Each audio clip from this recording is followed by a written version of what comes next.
Welcome, bakers. This is our first episode of the Dough Doctor for 2024.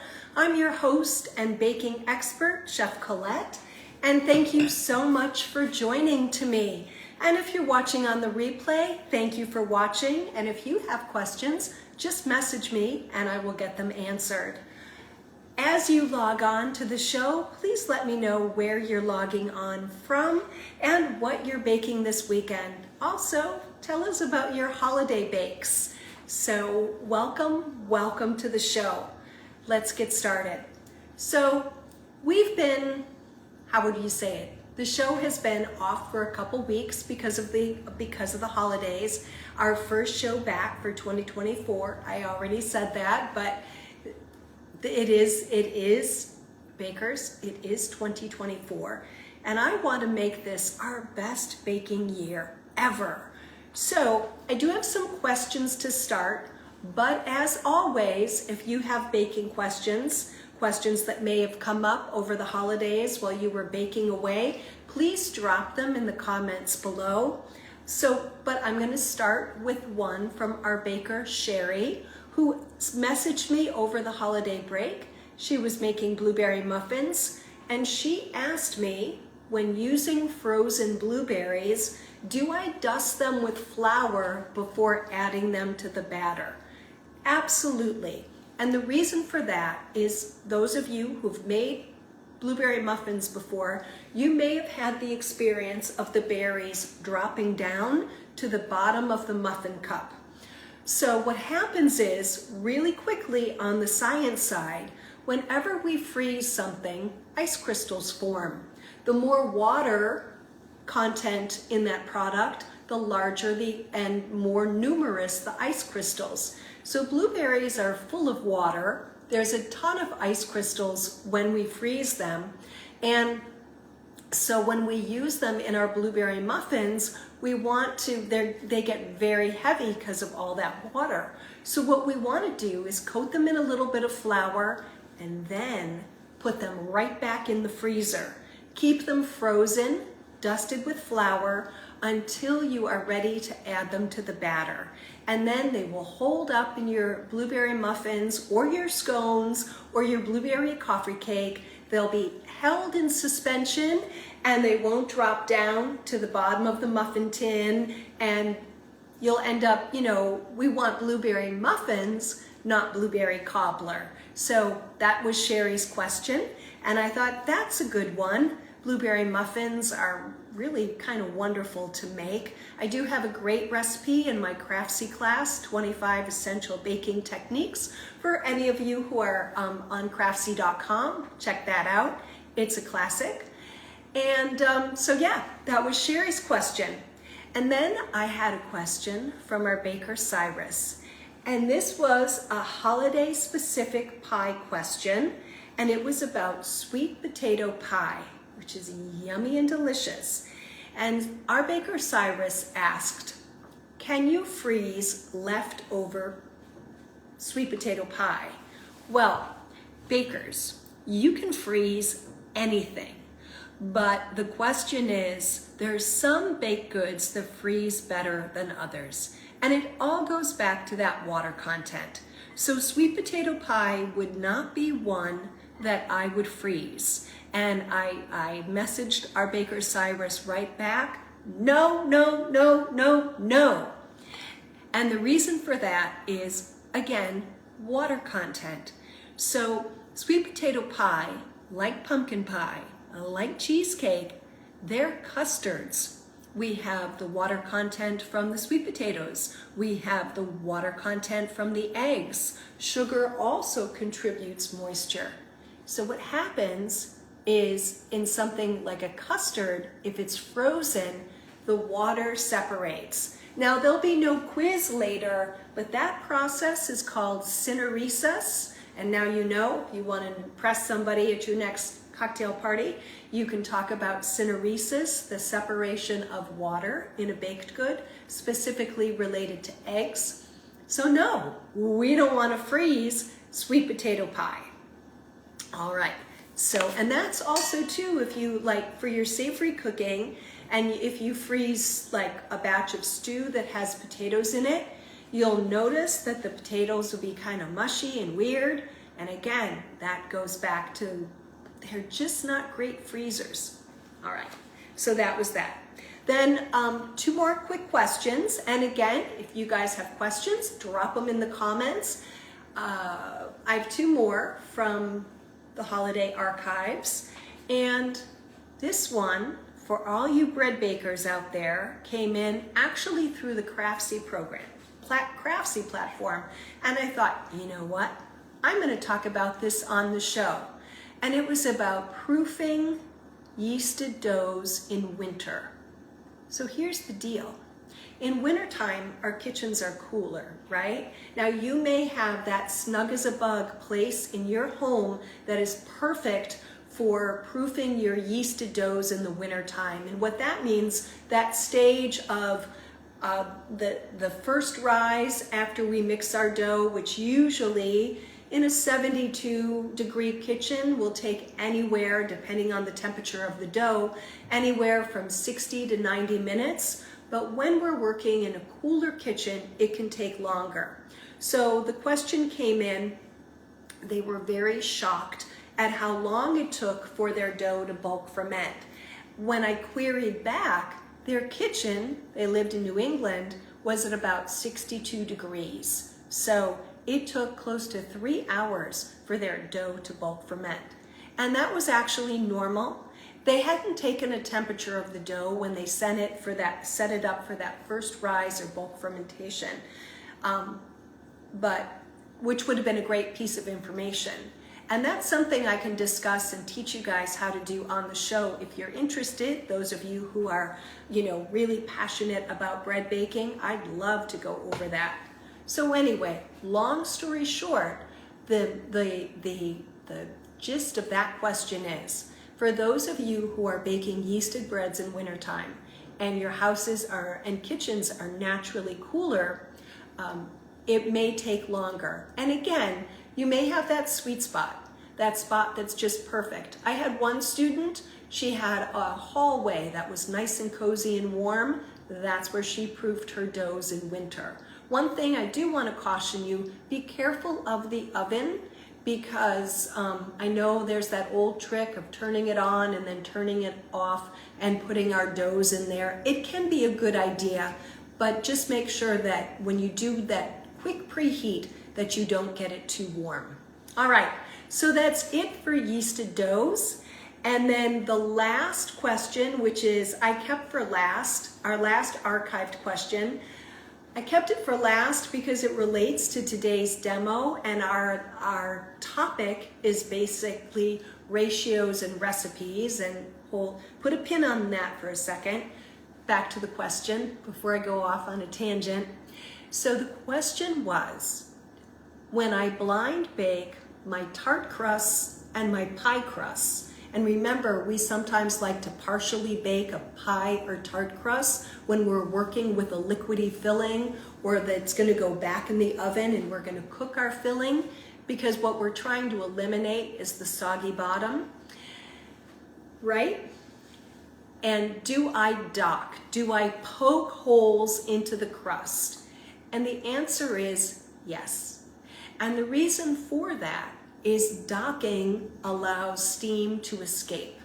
When our crust or any of our baked goods go into the oven, as the batter or the dough begins to heat up, the excess moisture begins to evaporate. And moisture begins to evaporate, then excess moisture on top of that, and steam is created. So that's why when we blind bake a pie or tart crust, and there's no docking or no beans, you'll know, or after the beans, you'll notice it lifting and rising. And if you poke it, it goes back down.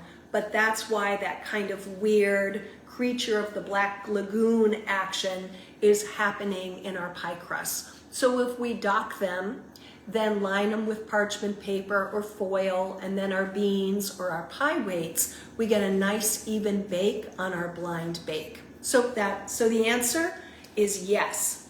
All right, Let me just check for questions. I'm going to reach over here. No questions. It's so great to see everybody. Oh, it's great to be back. Happy 2024. I don't know about you guys, but I'm absolutely amazed that I've lived this long. This decade is 24 years old. It's crazy. Anyway, I digress. Let's get into demo. So in December, we talked about the book Ratio. And I talked a little bit about, and here's what the book looks like. And I've already written a blog post to match today's class, and that'll go live early Monday morning. And I'll have a link to the book in the blog post. So Michael Roman, who wrote a book all about being a culinary student at the CIA, happened to see one of his chefs' clipboards or something with all these funny ratios on it. And that was the genesis for the book Ratio. The chef was like, sure, you want to write about this? Go for it. But this particular chef and many chefs lived and died by ratios. So what I feel for us as home bakers, passionate bakers, the more we can analyze a recipe quickly and efficiently, the better our outcomes. Not that you're not going to have to tweak things along the way, but we all look up recipes on the internet, right? Put it in the comments if you go to the internet first to look for recipes. I mean, I know even I do that, and I have amazing cookbooks. I'm looking at the bookcase because they're staring back at me. But we all do it because there's just so much information out there. But because anybody can put a recipe on the internet, we don't know if it's right. So we have a basic idea of, let's say for a pie crust, how much flour, how much fat, and how much liquid. We can zero in right away and diagnose if a recipe is going to work or not. And this is important in every category. So we're going to break this down. And I'm going to show you exactly how this works. And Patty just commented, she's like, yes, I look on the internet and in some of my books. Absolutely. Back in the day, all we had were books. Now we have books and the internet. And I have actually, as an aside, really fallen in love with looking at sourcing my cookbooks on Kindle. This is not an ad for Kindle, but I love how I can have my iPad up in the kitchen and everything is right there, and it doesn't close like cookbooks like to fall closed. So anyway, and then JG, she says sometimes. So yeah. All right, but it's so tempting. It's really tempting just to jump online and see what's out there. So a little bit more clues. Is it right? Is it gonna work? Is it close, right? All we wanna do is get close. So for our pie crust recipe today, a typical pie crust is 100% flour, 66% fat, and 33% liquid. Now, here's the thing. I know many of us want to avoid math, but the great thing about math is it doesn't lie. So in front of you, I'm going to put together this pie crust based on those ratios: 3 parts flour, 2 parts fat, 1 part water. And this all comes about in part because I have some leftovers in the refrigerator and I want to make a quiche. So I was like, okay, how much dough do I need for my quiche pan? Now just the next thing I'm going to say is an absolute breakthrough. So I want you guys to grab your notebooks and write this down, or wherever you write your notes. So while I was preparing for class and writing the blog post and all the things, I figured something out. So this is a tart pan. This is a 9-inch tart pan. I also have a pie pan off camera, right? How do we know how much dough that we need for each pan? You might have a 6-inch pan. You might have a 12-inch pan. It is approximately 41 to 50 grams of dough per inch, all right? So if this is a 9-inch pan, I need anywhere between 400 and 450 grams of dough to line this pan, all right? And when I get done with the mix, I'll pull out the larger pie pan and we'll talk about that as well. So write that down, 41 to 50 grams of dough per inch. That would be the diameter of your pan. Now, if it's deeper, you're gonna need to go closer to that 50.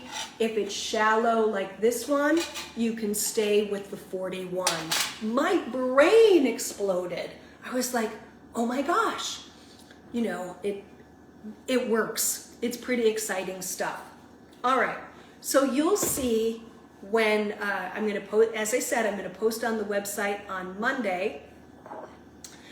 Thanks, Jay. I'm gonna post on the website on Monday, sort of explaining everything we're talking about. But I am gonna start with 250 grams of all-purpose flour, unbleached, and this is my 100%, all right? Now, I'm gonna reach into the refrigerator. I have cold butter at 66%, so all I did to get that number was multiply 250 by 66%. Actually, I just asked Siri because Siri is like my best friend. Well, not my best friend, but we're close. Okay, so 250 grams of flour. Let me get my notes because I don't want to screw up or say the wrong thing. So I have 66%, which worked out to 165 grams of butter, which I've cubed up and chilled. If you're making a pie crust and you want to use some shortening, you could do half butter, half shortening. And by the way, why would you want shortening in a pie crust? 2 reasons. It makes it a little bit easier to roll out, that's 1. And 2, there's a higher moisture content in shortening. So if you use part shortening and you're looking for nice flaky pie crust, you'll have a little bit more lift. I'm gonna use the mixer because I want you guys to know that you can make dough in the mixer. Some of you are probably already doing this. This is like old hat, but it works really well. The other thing about this ratio is there is no guessing with the liquid.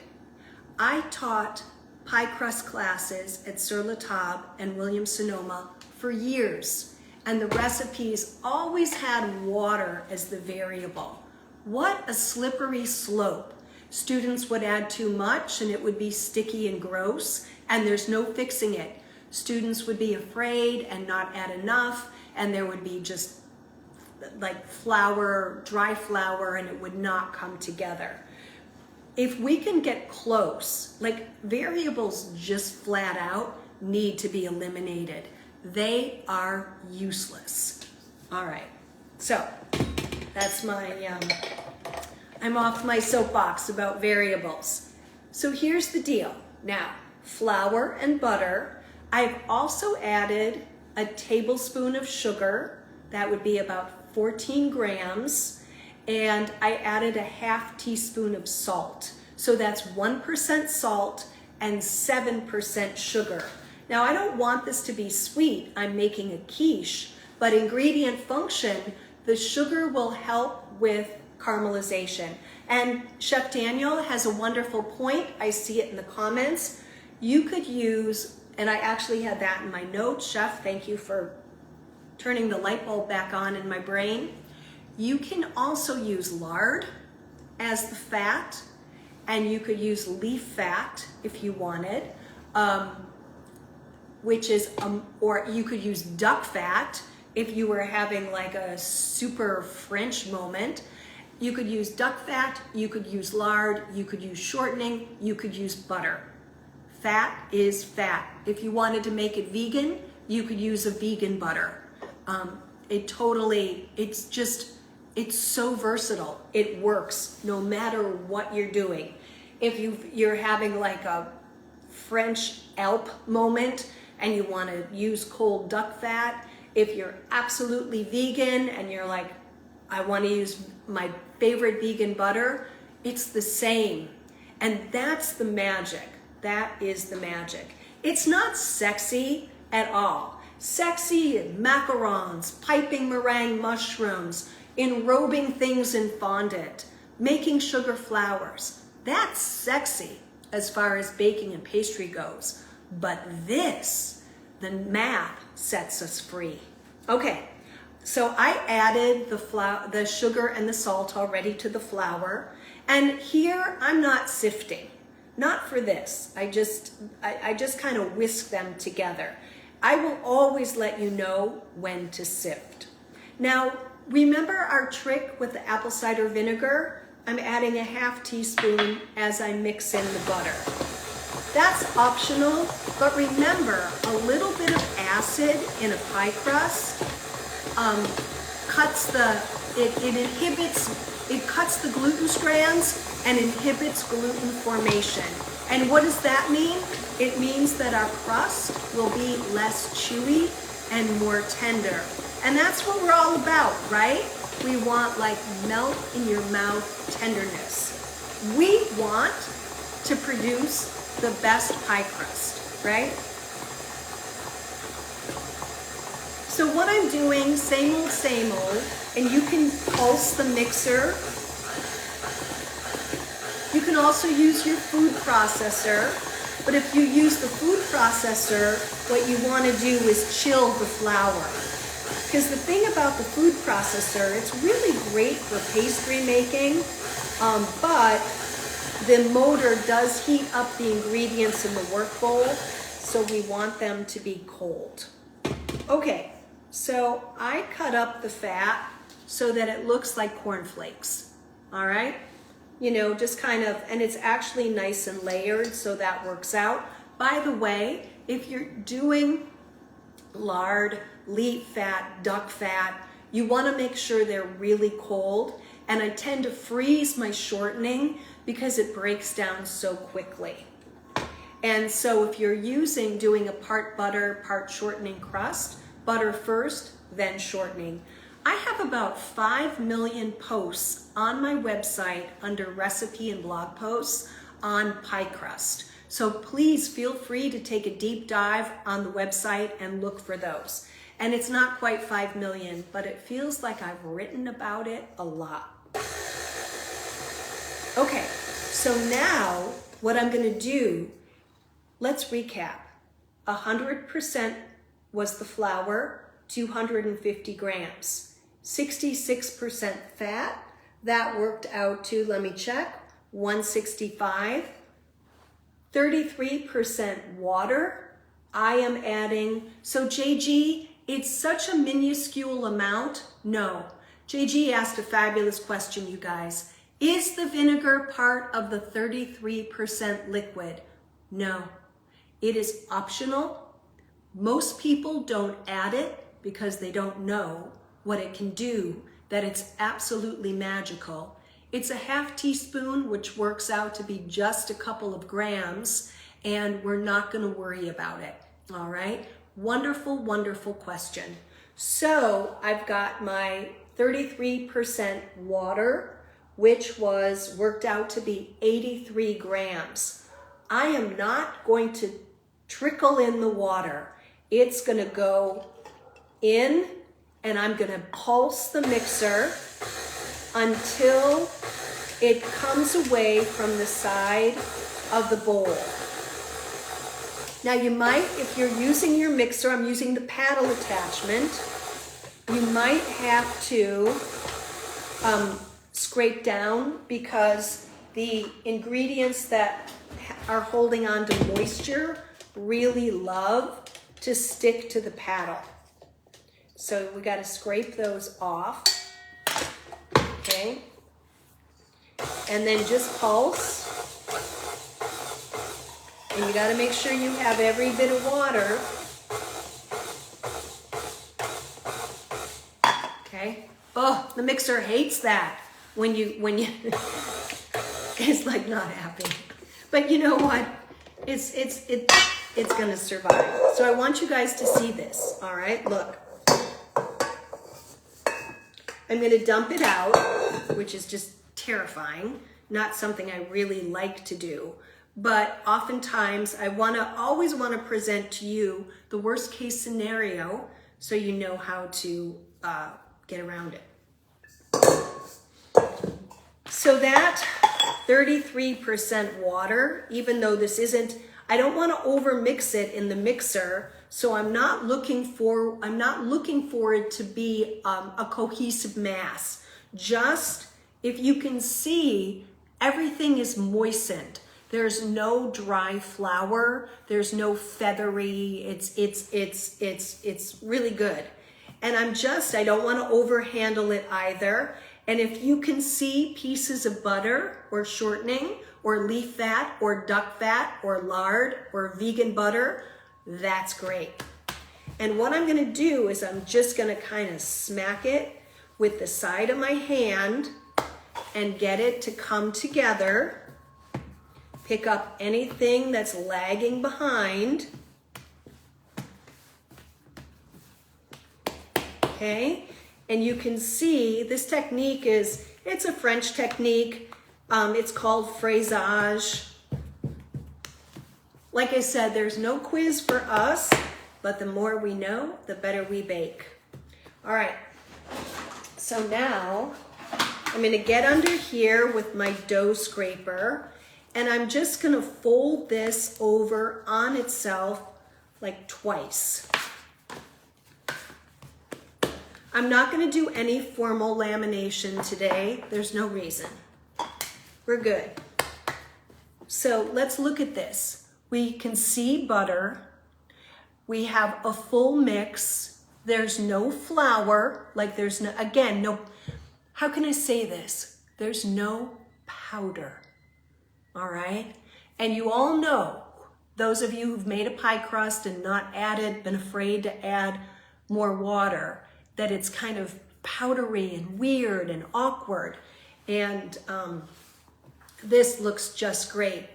Again, variables, we don't have time for variables. We have math. Math doesn't lie. So now what I'm gonna do is I'm gonna chill this. I'm gonna wrap it in plastic wrap and wax. You could use wax paper, whatever you like to use. And I'm gonna chill it for at least an hour before rolling it out. It would stay in the refrigerator until tomorrow, no problem. But after a day or two, because there's so little sugar in this dough, what happens is it will begin to, it'll turn gray if it sits in the fridge too long. And that's just enzymatic activity, like when we cut apples and pears. That just is a byproduct of exposing the flour to water and then letting it sit for too long. Okay, so now you know like so much. I hope your heads are exploding at this point. All right, now, after an hour, the dough looks like this. So what has happened is the flour particles have fully hydrated. We can see that the fat has firmed up, so that'll be great. That'll give us a little bit of flakiness after when our quiche or pie is fully done. And we have enough dough. This actually worked out. It's always approximate when you add up the number of your ingredients. There's always going to be some variation in the amount of dough you produce, usually more on the generous side.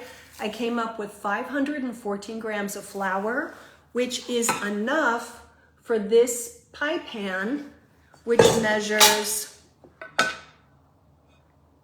about 10.5 inches. and enough to have a nice overhang and accommodate this depth. Again, the best thing that came out of this class was the fact that I figured out that for the diameter of the pan, whatever that is, 6, 8, 9, 10, 11 inches, you need about 50 grams of dough per inch of diameter. Anyway, very happy about that. I feel like a synapse well and truly fired. All right, everyone. I'm going to leave you with one more ratio before we go. Oh, okay, I do have a question here. So I've got two questions. The salt ratio, 1% in a pie crust. And the reason for salt in a pie crust is it makes it taste less flat. You could always add a little bit more, but 1% works really well. By the way, I owe you an apology, all of you, because you'll see me toggle forth between weighing and then when ingredients get really small, I will convert it back to volume or teaspoons. And the reason for that is, you guys may not know it, but a regular baking scale like this one here, it weighs grams. Of course, we know this. And many of them will, we can change the setting to have it weigh in ounces or whatever, right? But what we need to know is that for smaller amounts, it weighs heavy. So what I recommend, and I've said this before, but never quite in this great as a contents, and PLZ's question just really brought this to light. So we're doing 1% salt, which that's 1% of our flour, which is our 100%, and that's 2.5 grams. Well, this scale isn't gonna weigh 0.5, so I'll have to go up to 3 or stay at 2, and 3 could be a little bit much. So I really encourage you to get a micro, those of you who are baking all the time, I really recommend getting a micro scale, and I will put a link to this scale. There's several of them available. They run about $10, and this is gonna be your go-to for salt, for yeast, for baking powder, baking soda, spices, all those very small amounts that are really your regular baker's scale, which is fine for normal weights, like flour and sugar. But for those micro weighing, you really want to pick up one of these. It's really a game changer. So in the blog post, I will put this, and I always put the archive up. I'll put the micro scale link. I don't know if I can do that. No, I can't. It will be on Monday, in Monday's blog post, right in the beginning, so you can't miss it. All right? So, what else was I gonna tell you? One more ratio to leave you with, and that is for the quiche, a quiche filling, normal quiche filling for like my pie pan, my 10.5-inch pie pan, even for something like this, is 3 eggs to 16 ounces of heavy cream or half and half. And then salt and pepper, just season it. Don't taste it because it's raw eggs, but I had many jobs where I made quiche. I cooked in the 90s, so there you go. And that was the ratio. If it was small, 3 eggs to 12 ounces. If it was a small dish, if it was bigger, we didn't necessarily increase the eggs. We would increase the cream. So there you go. All right. So the percentage for the fat and the liquid, I want to just answer that before we go. So the flour, so for a pie crust, flour is 100%, fat is 66 of the flour, and the liquid is 33% of the flour. So everything hinged off the flour. 250 grams of flour, 100%, 66% of fat, that worked out to be 165. And the water, 33%, was 83. And you saw it worked perfectly. Now, as I said in my post yesterday when I was letting you guys know we were having the show today, this may not be something that you'll use all the time, but it's really good knowledge to have when you're analyzing recipes. Or if you're somewhere and you don't have your recipes with you, maybe you're visiting and somebody says, oh, please, your pies are so good, make a pie.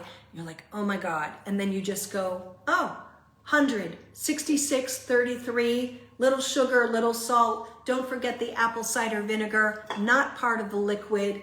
Go. Oh, BTW, if you don't have apple cider vinegar, you can use any kind of vinegar. I just wouldn't use raspberry or balsamic, and you can always use lemon juice. Everyone, thank you so much for joining me today on the inaugural episode of 2024. We'll be back in 2 weeks, and I'm going to carry this theme of ratios.